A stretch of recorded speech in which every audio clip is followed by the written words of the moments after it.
हवा में धुआं, आंखों में जलन। कुछ ऐसा माहौल आपको दिल्ली की सर्दियों में अनुभव होता है अगर आप दिल्ली या फिर एनसीआर रीजन में रहते हैं। कई वर्षों से इस दूषित हवा के पीछे के पॉसिबल रीजंस बहस के मुद्दे रहते आए हैं।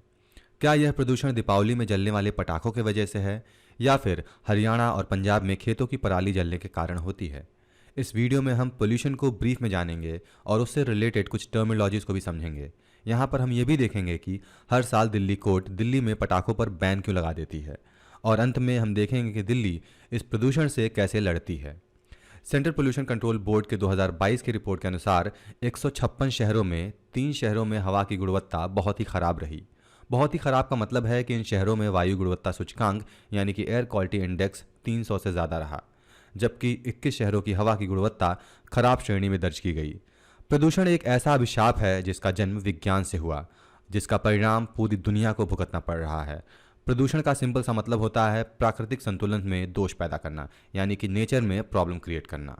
अब वीडियो में आगे बढ़ने से पहले I would like to insist you please like share and subscribe both Thakur IAS academy YouTube channel. साथ ही में आप हमारे टेलीग्राम चैनल को भी फॉलो कर सकते हैं। You just need to type in @BIAS academy, आपको हमारा चैनल मिल जाएगा। Please follow that to get all the updates. और हाँ, लास्ट में यूट्यूब चैनल के बेल आइकन को प्रेस करना ना भूलें ताकि आपको वीडियोज़ के रेगुलर अपडेट्स मिलते रहें। अब यहाँ पर हम न्यूज़पेपर के कुछ हेडलाइंस देख लेते हैं। 6 months in jail for those bursting firecrackers on Diwali. Delhi High Court rejects plea against absolute firecracker ban on Diwali. Delhi Court dismisses plea against ban on sale bursting of firecrackers. अब यहाँ पर बताया गया है कि अगर दिवाली के दिन कोई पटाखे बजाता है तो उसको 6 महीने के जेल के साथ कुछ फाइन भी हो सकता है, और इसके अगेंस्ट में फायर क्रैकर के बैन के अगेंस्ट में एक प्ली रेस किया गया था, उसको भी दिल्ली हाई कोर्ट ने रिजेक्ट कर दिया। अब हम देख लेते हैं कुछ स्टेट्स जिन्होंने पटाखों को जलाने पर बैन लगाया है। सबसे पहले दिल्ली गवर्नमेंट ने ऑर्डर पास किया है कि 1 जनवरी 2023 तक अगर कोई पटाखे जलाता है दिल्ली में तो उसको 6 महीने की जेल साथ में कुछ फाइन भी हो सकता है। अगला स्टेट है पंजाब गवर्नमेंट ने एक विंडो ओपन किया है दिवाली के दिन रात में 8 बजे से 10 बजे तक। इस समय के बीच में पटाखे जला सकते हैं आप। इस समय के अलावा अगर कोई पटाखे जलाता है दिवाली के दिन तो उसके लिए प्रॉब्लम क्रिएट हो सकता है। हरियाणा में Haryana state pollution control board ने हर तरीके के पटाखों के मैन्युफैक्चर, सेल और यूज़ पर बैन लगाया है except green crackers. Green crackers क्या होता है आगे के वीडियो में हम जानेंगे। उसके बाद देखते हैं अगला स्टेट वेस्ट बंगाल ने सिर्फ और सिर्फ ग्रीन फायरवर्क को अलाउ किया है काली पूजा के दिन, जो कि 24 अक्टूबर को है। तमिलनाडु गवर्नमेंट ने हर तरीके के फायर क्रैकर्स को अलाउ किया है, कोई इशू नहीं है, लेकिन उसके लिए विंडो दिया है सुबह 6 बजे से 7 बजे तक, रात में 7 से 8 बजे तक दिवाली के दिन। इसके अलावा पटाखे यहाँ पर आप नहीं जला सकते हैं, जलाएंगे तो प्रॉब्लम होगा ऑब्वियस सी बात। अब हम देखते हैं कुछ ट्वीट्स जो कि दिल्ली के डिसीजन के अगेंस्ट में आए हैं। यहाँ पर RS शिवशंकर कहते हैं 6 month jail for burning fire crackers on Diwali in Delhi says AAP, but same AAP spares double burning farmers in Punjab. जैसा कि मैंने बताया दिल्ली में पोल्यूशन जो होता है उसके बहुत सारे कारण होते हैं, लेकिन यहाँ पर सिर्फ पटाखों पर बैन लगाया जाता है, जिस पर यहाँ पर बहुत लोगों ने ट्वीट किया है। यहाँ पर बी फिटिंग फैक्ट्स ने ट्वीट किया है world's most polluted city as of October 21, 2022 is Delhi on top, second on Beijing, यानी कि दिल्ली टॉप पर है। और ऐसा कब होता है? This happens when you think banning crackers only will reduce pollution @Arvind Kejriwal. तो ये कुछ ट्वीट्स दिल्ली गवर्नमेंट के डिसीजन के बेसिस पर आए हैं कि इनके अगेंस्ट में क्या हो सकता है। दिल्ली गवर्नमेंट सिर्फ और सिर्फ पटाखों पर बैन लगाती है, लेकिन उसका जो मेजर कारण है उस पर कोई ध्यान ही नहीं देती है, राइट। अब हम देखते हैं एयर क्वालिटी इंडेक्स। जैसा कि मैंने बताया इस वीडियो में हम कुछ टर्मिनोलॉजीज के बारे में जानेंगे। तो सबसे पहला टर्मिनोलॉजी आता है हमारा air quality index. Air quality index क्या होता है कि इंडेक्स होता है जो कि हवा की क्वालिटी, हवा में कितने प्रदूषण है, कितने पोल्यूटेंट्स हैं, उसको मेजर करता है। इसको आप एक यार्डस्टिक की तरह समझ लीजिए। मान लीजिए आपके पास स्केल है जो कि 0 से 500 तक रन करता है, ये रेंज है आपके स्केल का। तो जितना ज़्यादा रेंज रहेगा, जितना ज़्यादा वैल्यू रहेगा, हवा उतना ज़्यादा पोल्यूटेड है, जितना कम वैल्यू रहेगा, हवा उतना कम पोल्यूटेड, उतना शुद्ध है। एग्जाम्पल के लिए अगर एयर क्वालिटी इंडेक्स 50 है या फिर उससे नीचे है तो उस हवा का क्वालिटी बहुत ही अच्छा है। वहीं अगर एयर क्वालिटी इंडेक्स का वैल्यू 300 से ज़्यादा है तो ये बहुत ही ज़्यादा डेंजरस हवा है। दिल्ली में जो कि अभी इस समय एयर क्वालिटी इंडेक्स 300 से ज़्यादा लगभग रहता ही रहता है। हवा में जो मेजर 5 पोल्यूटेंट्स होते हैं, ground level ozone, particle pollution जिसको हम पार्टिकुलेट मैटर भी कहते हैं, PM 2.5, PM 10 पॉइंट, ये बहुत ही मेजर पोल्यूटेंट है। इनके बारे में मैं ऑलरेडी पहले के वीडियोस में डिटेल में बता चुका हूं, तो यहाँ पर हम डिटेल में डिस्कस नहीं करेंगे। लेकिन हवा में मेजर पोल्यूटेंट्स यही होते हैं, पार्टिकुलेट मैटर्स, जिनके वजह से सांस लेने में, ब्रीदिंग में प्रॉब्लम आती है। अगला है कार्बन मोनोऑक्साइड, सल्फर डाइऑक्साइड और नाइट्रोजन डाइऑक्साइड। तो ये 5 मेजर पोल्यूटेंट्स हैं जो कि हवा में पाए जाते हैं, और इनको ही मेजर करके एयर क्वालिटी इंडेक्स अपना रिपोर्ट बनाता है। अब हम देख लेते हैं एयर क्वालिटी इंडेक्स के रेंजेस और ये क्या शो करते हैं। AQI का अगर रेंज 0 से 50 के बीच में है तो मिनिमल इम्पैक्ट, यानी कि हवा अच्छा है। अगर AQI का वैल्यू 51 से लेकर 100 के बीच में है तो ये सेटिस्फैक्ट्री है, और थोड़ा बहुत ब्रीदिंग प्रॉब्लम दे सकता है, जो कि बहुत सेंसिटिव है, जिनको ऑलरेडी बहुत सारी प्रॉब्लम्स हैं। अगर AQI का वैल्यू 101 से 200 के बीच में है तो वहाँ की हवा मॉडरेटली पोल्यूटेड है, और ये किसी को अगर लंग डिसीज़ है, अस्थमा का प्रॉब्लम है, हार्ट डिसीज़ है, बच्चों में या फिर बुढ़ों में सांस लेने में दिक्कत पैदा कर सकती है। AQI की वैल्यू अगर 200 से 1 से 300 के बीच में है तो ये डिस्कम्फर्ट पैदा करती है ब्रीदिंग में, जिसको अगर हार्ट डिसीज़ है। 301 से लेकर 400 के बीच में ये बहुत ही ख़राब सिचुएशन है, यहाँ पर बहुत ही हज़ार्डस है। ये आम लोगों में भी प्रॉब्लम क्रिएट कर सकती है और जो लोग सही हैं उनमें रेस्पिरेटरी इलनेस पैदा कर देगी। और वहीं अगर हवा की क्वालिटी 401 से लेकर 500, आप देख सकते हैं कलर भी कैसे डिफाइन किया गया है, रेड, मतलब बहुत ही ज़्यादा डेंजरस। तो यहाँ पर आम लोगों को भी अगर बीमारी नहीं है तो बीमार हो जाएंगे अगर ज़्यादा लंबे समय तक वो इस हवा में ब्रीथ करते हैं। तो ये है एयर क्वालिटी इंडेक्स के रेंजेस।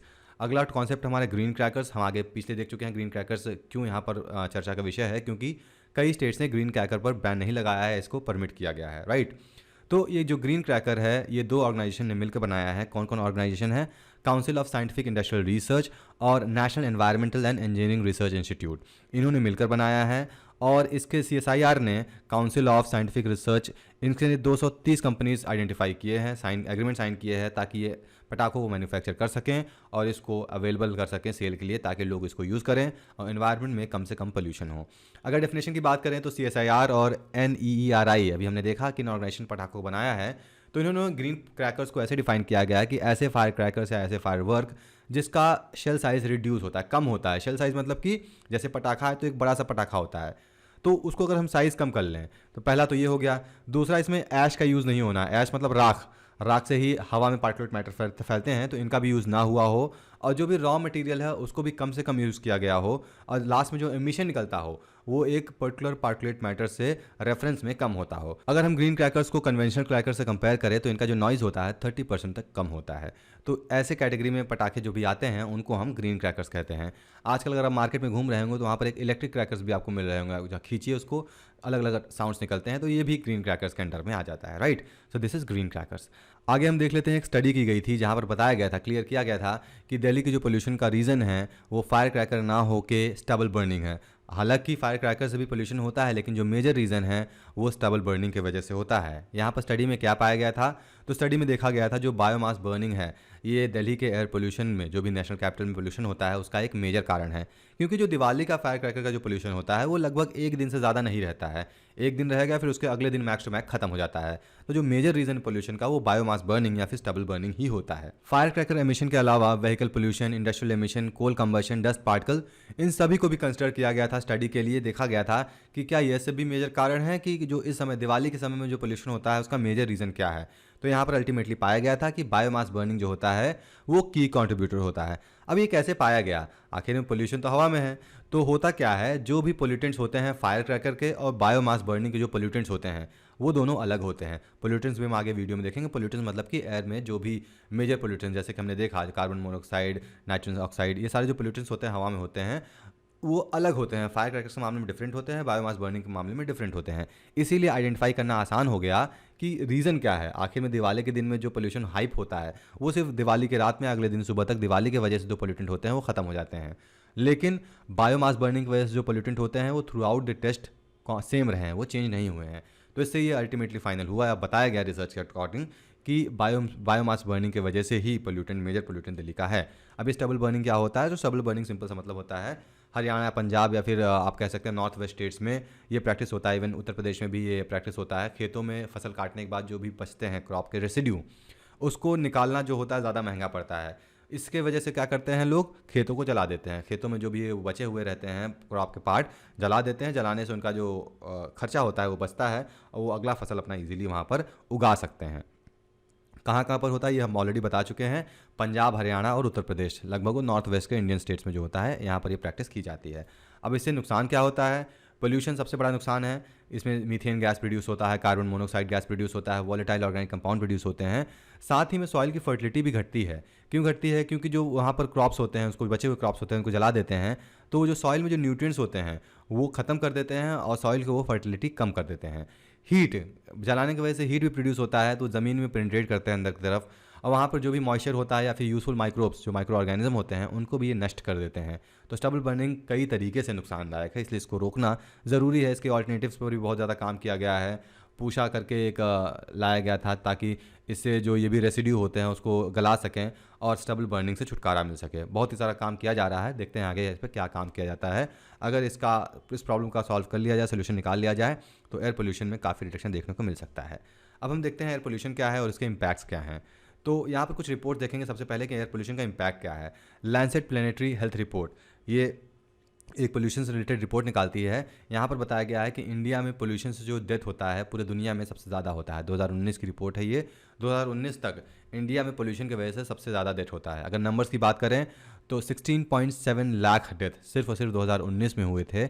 लगभग ये 17.8% of all death in India, मतलब अगर इंडिया में 100 डेथ हुए हैं तो उसमें से 17.8 डेथ पोल्यूशन की वजह से हुआ है। आप देख सकते हैं पोल्यूशन कितना ज़्यादा दिक्कत पैदा करता है हमारे एनवायरनमेंट में और ह्यूमन हेल्थ के लिए। ह्यूमन का ये हर तरीके के जो भी लिविंग एंटिटी है अर्थ पर सबके लिए प्रॉब्लमेटिक है। एयर पोल्यूशन क्या होता है? तो एयर पोल्यूशन का सिंपल सा डेफिनेशन है कंटामिनेशन ऑफ इनडोर और outdoor environment by any chemical, physical और biological agent that modifies the natural characteristic of atmosphere. Atmosphere की कैरेक्टरिस्टिक क्या होते हैं? मतलब जो वहाँ पर नेचुरली गैस प्रेजेंट होते हैं, नाइट्रोजन, ऑक्सीजन, कार्बन डाइऑक्साइड और कुछ और गैस प्रोड्यूस होते हैं, प्रेजेंट होते हैं। अब इनका एक रेशियो होता है। इस रेशियो में अगर डिस्टर्बेंसेज आता है इन पोल्यूशन के वजह से, चाहे वो केमिकल, फिजिकल, बायोलॉजिकल कुछ भी हो, तो डिसबैलेंस हो जाता है पूरा जो नेचुरल इनका कॉम्बिनेशन है, उसी को हम पोल्यूशन कहते हैं, राइट। अब पोल्यूशन जो सब्सटेंस इन्वॉल्व होते हैं एयर पोल्यूशन में उनको हम पोल्यूटेंट्स कहते हैं। पोल्यूटेंट्स दो तरीके के होते हैं, एक नेचुरल एयर पोल्यूटेंट, एक होता है anthropogenic air pollutant. Natural air pollutant क्या होते हैं? अब जैसे वल्कनिक इरप्शन हो रहा है, फॉरेस्ट फायर है, लाइटनिंग है, सी सॉल्ट है, डस्ट है, तो ये नेचुरल एयर पोल्यूटेंट्स है। इसमें इंसानों को कोई दिक्कत नहीं, हालांकि इंसानों को कहीं ना कहीं इन्वॉल्वमेंट होता है, क्योंकि अब ये जैसे कि आप डस्ट है, डस्ट तो इंसान ही उगा रहे हैं ना, दिन ब दिन कंस्ट्रक्शन कर रहे हैं, पेड़ काट रहे हैं तो डस्ट ज़्यादा उड़ता है, तो यहाँ पर भी ह्यूमन्स इन्वॉल्व हैं। दूसरा है anthropogenic air pollutant. Anthropogenic air pollution क्या होता है? इसमें जो भी स्टेशनरी पॉइंट से एमिशन होता है, जैसे कि इंडस्ट्री हो गया, बस हो गया, मोबाइल सोर्स हो गया, व्हीकल हो गए, उससे जो भी एयर पोल्यूटेंट्स आते हैं एनवायरनमेंट, उसको हम एंथ्रोपोजेनिक एयर पोल्यूटेंट कहते हैं, राइट। प्रॉब्लम्स क्या क्या हो सकते हैं? तो बहुत ही खतरनाक प्रॉब्लम्स होते हैं एयर पोल्यूशन से। कैसे? ह्यूमन हेल्थ को तो इम्पैक्ट करते हैं, साथ ही में एनिमल्स, प्लांट्स सबको इम्पैक्ट करते हैं। जैसे कि जो भी बच्चे पैदा होते हैं उनका वेट दिन ब दिन रिड्यूस होता है। ट्यूबरक्लोसिस, अस्थमा, आइजमिक हार्ट अटैक, नाकों में सांसों लेने में प्रॉब्लम, कैटरैक्ट, कैंसर्स, बहुत तरीके के प्रॉब्लम पैदा करते हैं एयर पोल्यूशन। कुछ रिसर्च के हिसाब से एयर पोल्यूशन जो होते हैं इंसान के कॉग्निटिव डेवलपमेंट में भी रुकावट लाते हैं। कॉग्निटिव डेवलपमेंट मतलब इंसान की सोचने की क्षमता। जैसे कि हम एनवायरनमेंट से कुछ भी हम एब्जॉर्व करते हैं, देखते हैं, वो हमारे दिमाग में कैलकुलेट होती हैं, या फिर वो उसको हम उसी तरीके से हम अपना रिएक्ट करते हैं। तो कॉग्निटिव जो दिमाग का डेवलपमेंट है उसमें भी रुकावट लाती है। एयर पोल्यूटेंट जो है इन्फेक्शन, डिसीज़ से जो भी लगभग 6 लाख से ज़्यादा बच्चे, 5 साल से कम उम्र के बच्चे हर साल इतने डेथ हो जाते हैं सिर्फ एयर पोल्यूशन की वजह से। जो भी इन्फेक्शन होता है, डिसीज़ होता है, उनकी वजह से। जो ब्रोंकाइटिस इशू होता है, जो भी हम सांस लेते हैं, हमारा जो ब्रोंकस सिस्टम होता है, उसमें भी एयर पोल्यूशन बहुत ज़्यादा मैटर क्रिएट करता है। दुनिया में लगभग 2.5 मिलियन लोग हर साल इनका डेथ होता है, नेशनल ज्योग्राफी का ये एस्टिमेट है, राइट। और एयर पोल्यूशन जो होता है एनवायरनमेंट को तो वो अफेक्ट करता ही कैसे? कैसे कि कुछ भी हम जलाते हैं तो ग्रीन हाउस गैसेज एमिट होती हैं। आपने ग्लोबल वार्मिंग के बारे में सुना होगा। ग्लोबल वार्मिंग क्या होता है? अर्थ का जो नेचुरल टेम्परेचर है वो दिन ब दिन बढ़ता जा रहा है। टेम्परेचर बढ़ने से जो आइस कैप्स हैं, आइस शीट्स हैं, वो मेल्ट हो रही हैं और सी लेवल बढ़ रहा है, लैंड सबमर्ज हो रहे हैं। तो ग्लोबल वार्मिंग अपने आप में बहुत ही बड़ा चैलेंज है और इसको लेकर पूरी दुनिया काम कर रही है। तो एयर पोल्यूटेंट्स उसमें भी एक मेजर हिस्सेदारी है ग्रीन हाउस गैसेज में, राइट। अब यहाँ पर हम एयर पोल्यूशन की बात कर रहे हैं, एनवायरमेंटल परफॉर्मेंस इंडेक्स की ना बात करें तो थोड़ा अधूरा सा रह जाता है, क्योंकि ये एक ऐसा इंडेक्स है जो कि एनवायरनमेंट में क्या चल रहा है, क्या क्वालिटी है एनवायरनमेंट में, क्या पोल्यूटेंट्स की वजह से कैसा एनवायरनमेंट का नेचर है, वो सब ये इंडेक्स बताती है। तो ये एक इंटरनेशनल रैंकिंग सिस्टम है।